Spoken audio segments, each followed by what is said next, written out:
বউ পাইয়া সুন্দর স্ত্রী পেয়ে মায়ের কথা ভুলে যেও না। অনেক সাহেব আছে মায়ের কথা ভুলে যায়, স্ত্রীর কথা অনুযায়ী মায়ের উপর অত্যাচার করে, এরকমও বহুত আছে। আল্লাহ পাক বলছেন শোনো, ওয়াকাদা রাব্বুকা আল্লা তা'বুদু ইল্লা ইয়্যাহু ওয়া বিল ওয়ালিদাইনি ইহসানা। তোমার প্রভুর পক্ষ থেকে ফয়সালা হয়েছে, চূড়ান্ত সিদ্ধান্ত হয়ে গিয়েছে, আমি আল্লাহর ইবাদতের পর তোমার মা বাপের ইহসান করবে, খেদমত করবে, তাদের জন্য উপকার করবে, তাদেরকে ভালোবাসবে। আল্লাহ রাব্বুল আলামিন বলেন মা বাপের সঙ্গে কেমনে কথা বলবে, তাদের সাথে কিভাবে আচরণ করবে, আল্লাহ তাও শিখিয়ে দিয়েছেন।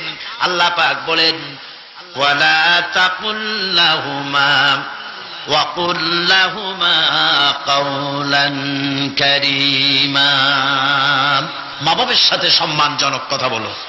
وَقُلْ لَهُمَا قَوْلًا كَرِيمًا, সম্মানজনক কথা বলো, মাথায় ঝাঁকি দিয়ে রাগ করে চোখ মোটা করে কথা বলো না। তুমি সন্তান, তোমার জন্য সবচাইতে বড় পীর তোমার আব্বা তোমার আম্মা, ঠিক কিনা কর? ছেলের জন্য, মেয়ের জন্য, সন্তানের জন্য সবচাইতে বড় পীর কে? বাপ মা। এটা ভালো করে মনে রাখতে হবে।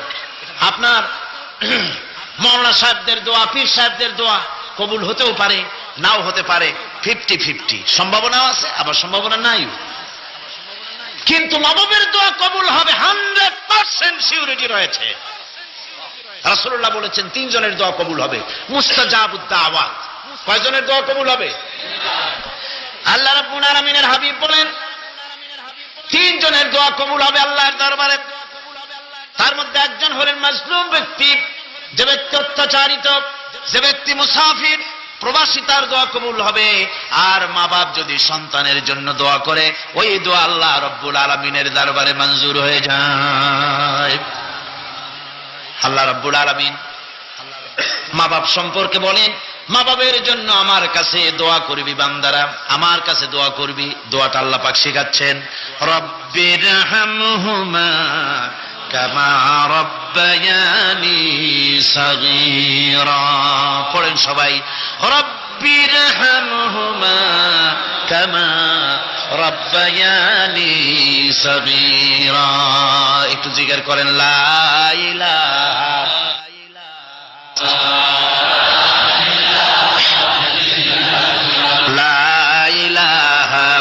ইল্লাল্লাহ, লা ইলাহা ইল্লাল্লাহ, লা ইলাহা ইল্লাল্লাহ, লা ইলাহা ইল্লাল্লাহ মুহাম্মাদুর রাসূলুল্লাহ।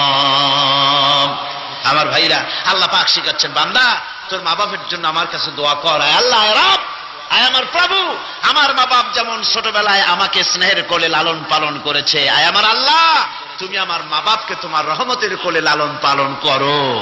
আল্লাহ শিখাই দিয়েছেন। আমার ভাইরা, প্রত্যেক নামাজের পরে এই দোয়াটা ভুলে যাবেন না। ভুলে যাবেন? ভুলে যাবেন? আমার ভাইয়েরা, আমার বোনেরা, সবাই প্রত্যেক নামাজের পরে পড়বেন, রব্বিরহামহুমা কামা রব্বায়ানি সাগীরা। এই দোয়া করতে কেউ ভুলে যাবেন না। আল্লাহ রাব্বুল আলামিন বলে, বান্দারে وَوَصَّيْنَا الْإِنسَانَ بِوَالِدَيْهِ إِحْسَانًا حَمَلَتْهُ أُمُّهُ كُرْهًا وَوَضَعَتْهُ كُرْهًا। আল্লাহ পাক বলেন, আমি পৃথিবীর সমস্ত মানব মণ্ডলীকে উপদেশ দিয়েছি, মা বাপকে সম্মান করো, শ্রদ্ধা করো, তাদের উপকার করো। তার কারণ হলো তোমার মা তোমাকে গর্ভে ধারণ করেছে অত্যন্ত কষ্টের সাথে। আল্লাহ বলতেছেন, মা তোমাকে গর্ভ ধারণ করেছে অত্যন্ত কষ্টের সাথে, এরপরে তোমাকে ডেলিভারি করেছেন অত্যন্ত কষ্টের সাথে, তোমাকে ডেলিভারি করেছেন। গভীর রাত্রে মানুষ সব ঘুমিয়ে যায়, গর্ভবতী মা ঘুমাতে পারে না, সন্তান পেটের ভিতরে হাঁটু দিয়া গুতা মেরেছে, পা দিয়া লাথি মেরেছে। মা চরম শীতের রাত্রে, প্রচন্ড শীতের রাতে গায়ের লেপটা সরায় দিয়া মা একবার দাঁড়ায়, আর একবার বসে, একবার দেওয়ালের সাথে হেলান দিয়া দাঁড়ায়, কষ্ট করে রাতটায় কাটায় দেয়। সারাদিন সংসারের জন্য কাজ করেছেন, রান্না বান্না করেছেন মা, সকলকে খাওয়াইয়া মা শেষের দিকে খেতে গেছেন। যখন নিজে খেতে গেলেন, খাবারের ক্ষুধা নিয়ে, পেট ক্ষুধা নিয়ে খেতে বসেছেন, পেটের ভিতরে সন্তান লাথি মেরেছে, পেটের মধ্যে ঘুষা মেরেছে, হাঁটু দিয়া গুতা মেরেছে, ভরা পেটে, পেটের ভিতরে সন্তান গুতা মারলো হাঁটু দিয়া, মাথা দিয়া। মা ক্ষুধা রয়েছে, পেটে খেতে পারলেন না, বেদনা শুরু হয়েছে। খাবারের থালাটা ঠেলে দিয়ে মা দাঁড়ালেন, বসলেন, চোখের পানি ফেললেন। এভাবে করে মা একটা দুইটা দিন নয়, 10টি মাস পর্যন্ত সন্তানটাকে পেটের মধ্যে নিয়ে, একটা জীবিত মানুষ আর একটা জীবিত সন্তান পেটের মধ্যে নিয়ে নড়াচড়া করছেন, চলাফেরা করছেন। কিতাবের মধ্যে এসেছে রাতের বেলায় মা যে ঘুমাতে পারেন না সন্তানের নড়াচড়ার কারণে, রাতভর ইবাদত করলে যত সওয়াব পাওয়া যেত আল্লাহ ওই সওয়াব মায়ের আমলনামায় লিখে দেন। সন্তান পেটে থাকার কারণে খেতে পারে না, পেট ভরে ক্ষুধায় কষ্ট পায় মা, এই জন্যে 10 মাস ধরে রোজা রাখলে যে সওয়াব হতো আল্লাহ রাব্বুল আলামিন মায়ের আমলনামায় রোজার সওয়াব লিখে দেন। 10 মাস পুরে গেল, সন্তান ডেলিভারির সময় চলে এলো। মায়ের মন বিমর্ষ, সন্তান ডেলিভারি হবে, না জানি মরে যায় নাকি, না জানি অপারেশন লাগে নাকি, কি অবস্থা হবে। মা খেতে পারে না, মুখটা শুকায়া যায়। ডেলিভারির সময় যখন আসে, মা বাবার কাছ থেকে বিদায় নিয়ে যায়, স্বামীকে একান্তে গোপনে ডেকে নিয়ে বলে, প্রাণের স্বামী, দীর্ঘদিন একসঙ্গে ঘর কন্যা করেছি, অপরাধ হয়ে যেতে পারে, আমারে মাফ করে দিও। আমার মনে হয় এবার আমি আর বাঁচবো না। সংসার থাকলো, চাবি থাকলো, সব বুঝে নাও, আমারে মাফ করে দিও। মা চলে গেল সুতিকা গৃহে, ক্লিনিকে চলে গেল, অপারেশন থিয়েটারে চলে গেল, অথবা ডেলিভারির জায়গায় চলে গেল। ডেলিভারি পেইন শুরু হয়ে গেল, বেদনা শুরু হয়ে গেল। এক একটা বেদনা যেন মায়ের এক একটা মৃত্যু যন্ত্রণা শুরু হয়ে যায়। এমন যন্ত্রণা, প্রসব বেদনা দুনিয়ার ভুক্তভোগী মা ছাড়া আর কেউ জানে না। এই চরম বেদনার ভেতর দিয়ে, চরম কষ্টের ভিতরে মা যখন একটা বাচ্চা প্রসব করলো, জিহাদের ময়দানের মতো মা রক্তাক্ত হয়ে গেলেন, সন্তান দুনিয়ায় এলো। মা তখন অস্থির থাকেন। এত বড় বিরাট কষ্টের ভিতরে আল্লাহ রাব্বুল আলামিন বলেন, সন্তান যখন ডেলিভারি হয়ে গেল, মায়ের মনের ভিতরে আমি তখন এই ফিলিংস, এই টেন্ডেন্সি জাগ্রত করে দিই, দেখ কি হয়েছে। মা তখন দেখতে চায় কি হয়েছে। মায়ের সামনে যখন এত কষ্টের, হৃদয় বিঙ্গলন, কলিজার 32টি নাড়ি ছেঁড়া যন্ত্রণার সন্তান যখন মায়ের চোখের সামনে আসে, আল্লাহ পাক বলেন, মা যখন তার ছেলের মুখের দিকে তাকায়, মেয়ের মুখের দিকে তাকায়, আল্লাহ বলেন 10 মাসের পেটে ধরা কষ্ট আর ডেলিভারির সব কষ্ট মায়ের মন থেকে মুছে ফেলে দেই। আল্লাহ রাব্বুল আলামিন বলেন, খবরদার দুনিয়ার মানুষ, এমন মায়ের সাথে নাফরমানি করবি না, এ মায়ের সাথে নাফরমানি করবি না, মাকে সম্মান করবি, মার কাছে দোয়া চাবি। দুনিয়ায় যদি সম্মান চাও, রিজেক্ট চাও, মায়ের পায়ে ধরে কাঁদো। মায়ের জাতি অনেক সম্মান তার। রাসূল করিম সাল্লাল্লাহু আলাইহি ওয়াসাল্লামকে প্রশ্ন করা হয়েছে, হুজুর খেদমত করবো কার? হুজুর কয় মায়ের। তারপরে কার? হুজুর কয় মায়ের। তারপরে কার? হুজুর বলেন মায়ের। তারপরে কার? তোমার পিতা। 3 গুণ। তোর মায়ের মর্যাদা 3 গুণ বেশি, তোর বাবার চাইতে মর্যাদা বেশি। সুবহানাল্লাহ পড়েন। আর আজকে ইসলামের শত্রুরা তারা বলে যে ইসলাম নারীর অধিকার আদায় করে নাই। নারীর অধিকার ইসলাম দেয় নাই তো কে দিয়েছে?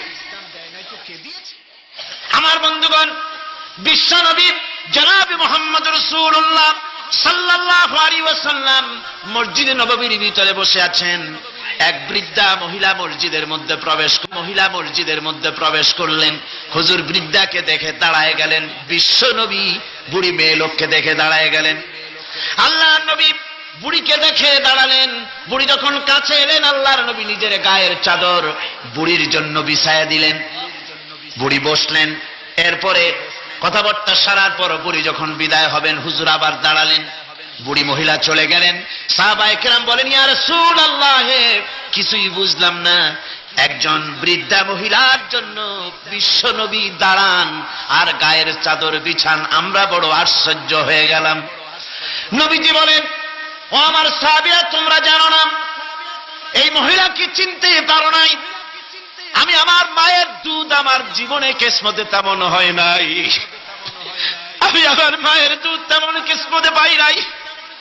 যার বুকে দুধ খেয়ে, যার কোলে কাখে চড়ে আমি বড় হয়েছি, আমার সেই দুধ মা, ইনি হযরতে হালিমাতুস সাদিয়া, আমার সেই দুধ মা।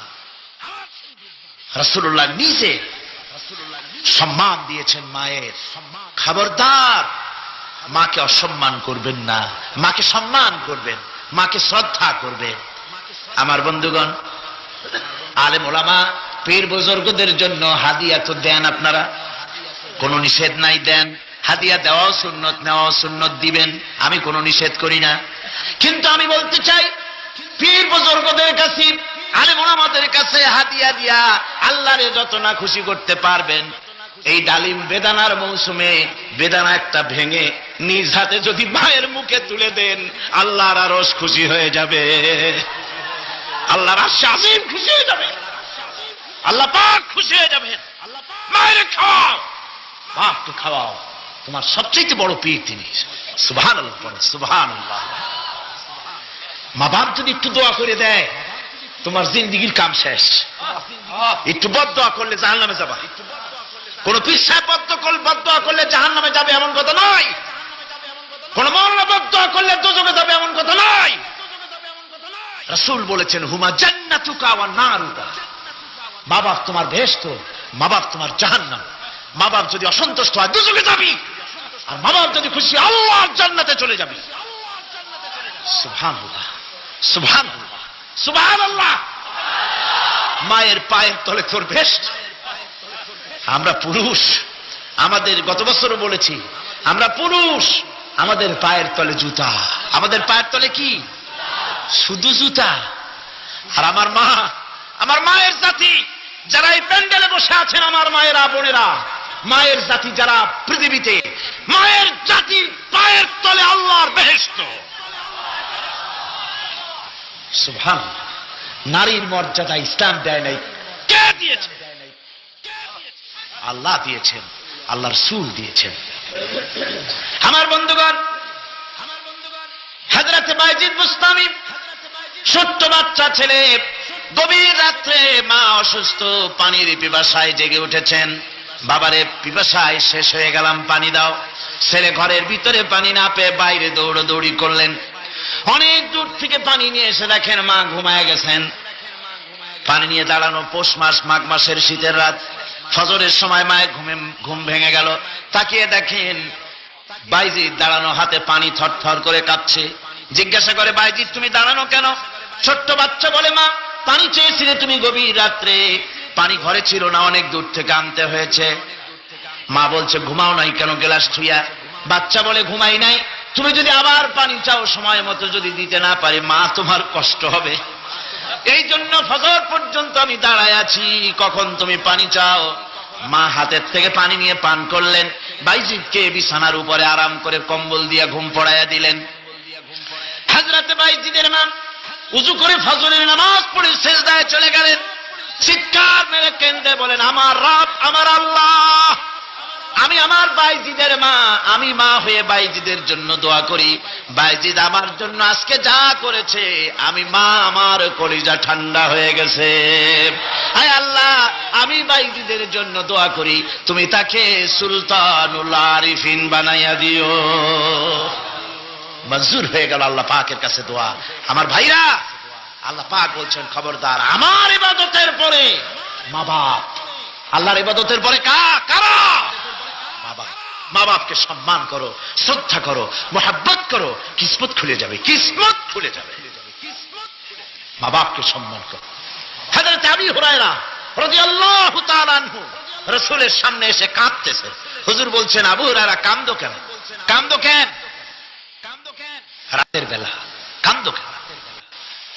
হযরত আবু হুরায়রা বলছেন, হুজুর আমাকে মা মেরেছেন। হুজুর বলছেন, মা মারলো কেন? কোন অপরাধ করেছো? কোন গোস্তাখি করেছো? আবু হুরায়রা বলছেন, না হুজুর, কোন গোস্তাখি করি নাই। তবে মারলো কেন?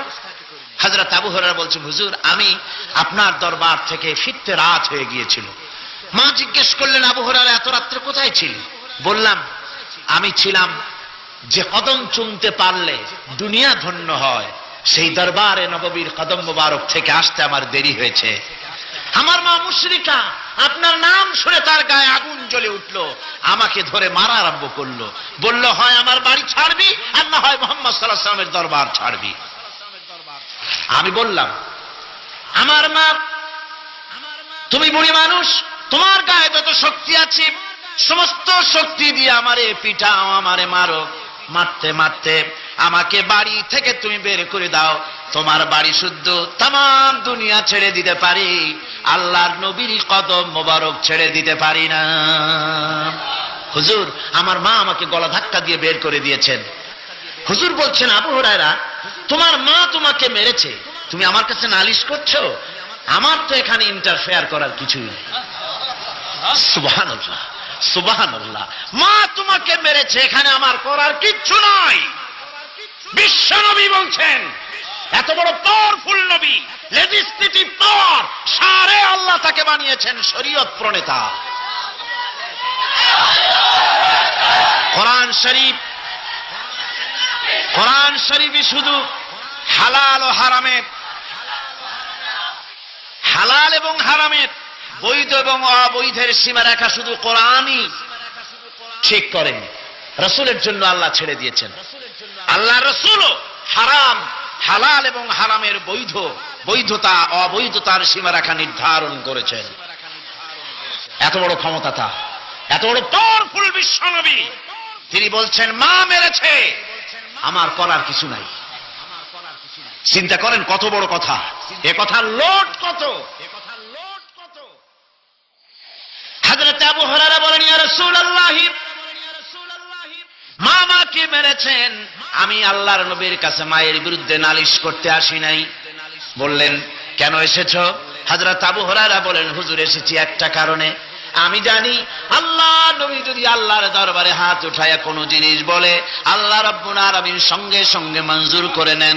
হুজুর আমি এসেছি, মেহেরবানি করে দোয়া করুন আমার মাকে যেন আল্লাহ হেদায়েত নসিব করে দেন।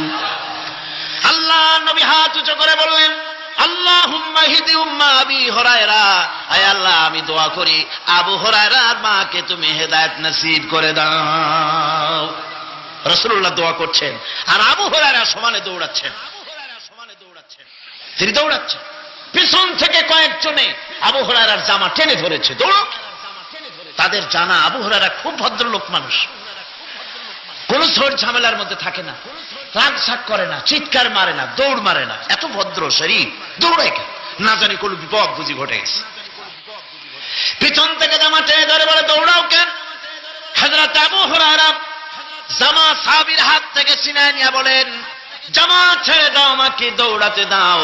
আমি দৌড়াইয়া বাড়িতে দেখতে চাই, আমি দৌড়াই আগে আমার বাড়ি পৌঁছতে পারলাম না, আমি যাওয়ার আগে আমার আল্লাহর নবীর দোয়া আমার বাড়ি পৌঁছে গেছে, আমি এইটা দেখতে চাই। হযরত আবু হুরায়রা বাড়িতে গিয়ে দরজা নক করলেন, ভেতর থেকে আওয়াজ এলো, কে? হযরত আবু হুরায়রা বলেন, মা আমি তোমার আবু হুরায়রা ফিরে এসেছি। মা বলছেন, বাবা অপেক্ষা করো, দরজা খুলতেছি। হযরত আবু হুরায়রা বলেন, মায়ের গলার আওয়াজের ভিতরে শিরকিয়াতের কর্কশতা পেলাম না, মায়ের গলার আওয়াজের ভিতরে তাওহীদের গন্ধ পেলাম। আমার মনে হলো নবীজির নিক্ষিপ্ত তীর তার নিশানায় পৌঁছে গেছে। কিছুক্ষণ পর মা আমার বেরিয়ে এলেন, মাথা থেকে চুলের থেকে, বুড়ি মানুষ, সাদা চুলের ভিতর থেকে পানি পানি পড়তেছে।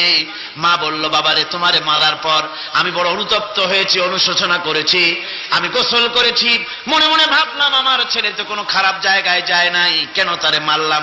আমি বড় লজ্জায় পড়েছি তোমারে মেরে। ও আমার আবু হুরায়রা, আমি গোসল করেছি, পবিত্র হয়ে গেছি, জলদি করে আমাকে নিয়ে চলো বিশ্ব নবী জনাবে মুহাম্মদুর রাসূলুল্লাহর দরবারে। হযরত আবু হুরায়রার মা ঘোষণা করলেন, আশহাদু আল্লা ইলাহা ইল্লাল্লাহু ওয়াহদাহু লা শারীকা লাহু ওয়া আশহাদু আন্না মুহাম্মাদান আবদুহু ওয়া রাসূলুহু। আমার ভাইরা, মা বাপ সবচেয়ে সম্মানের জিনিস। আল্লাহর ইবাদতের পরই মা বাপের খেদমত করতে হবে। আল্লাহ পাক বলছেন, বান্দারে দেখ, মায়ের পেট থেকে আনলাম, মায়ের বুকের মধ্যে মহব্বত পয়দা করলাম, এত মহব্বত দিলাম তোর উপরে, যে কোনো বিদেশে যান, যেখানে যান, বাড়িতে ফিরলে পরে সকলে, ছেলে মেয়ে ভাই বোন সবাই দেখবে সুটকেসে আমার জন্য আনছে কি। সবাই চিন্তা করবে আমার জন্য কি এনেছে। একমাত্র মা সন্তানের মুখের দিকে তাকাবে, কখন খাইছে সে। সুবহানাল্লাহ, সুবহানাল্লাহ। আমার বাসার মুখখানা শুকনা, তুই বুঝি আজকে কিছু খাইস নাই। বিদেশে যেসব সন্তান থাকে, মা কাটা কবুতরের মতো ছটফট করে।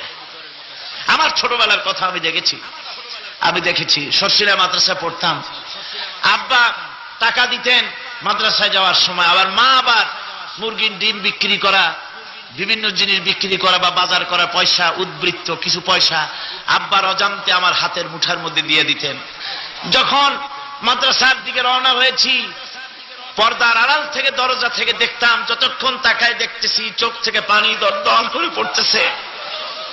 সুবহানাল্লাহ, মা কি জিনিস! আল্লাহ আল্লাহ আল্লাহ। বিদেশে যদি কারো সন্তান মারা যায়, সবার জানার আগে কবি বলতেছেন, বিদেশে বিরাজ্যে যার পুত্র মারা যায়, পশু পক্ষী না জানিতে আগে জানে মায়। মায়ের কলিজার তারে টান লেগে যায়, মা বুঝতে পারে আমার সন্তানটা নাই। আহারে মা! আমার বন্ধুগণ, মা যার বেঁচে আছে, বেয়াদবি করেছেন, পাও ধরে মাপ নিয়ে নেবেন, পাও ধরে মাপ নিয়ে নেবেন। মা তো পাও ধরে দেখবেন মাফ করে দিবে। সুবহানাল্লাহ, সুবহানাল্লাহ। কত দরদ তার বুকের মধ্যে,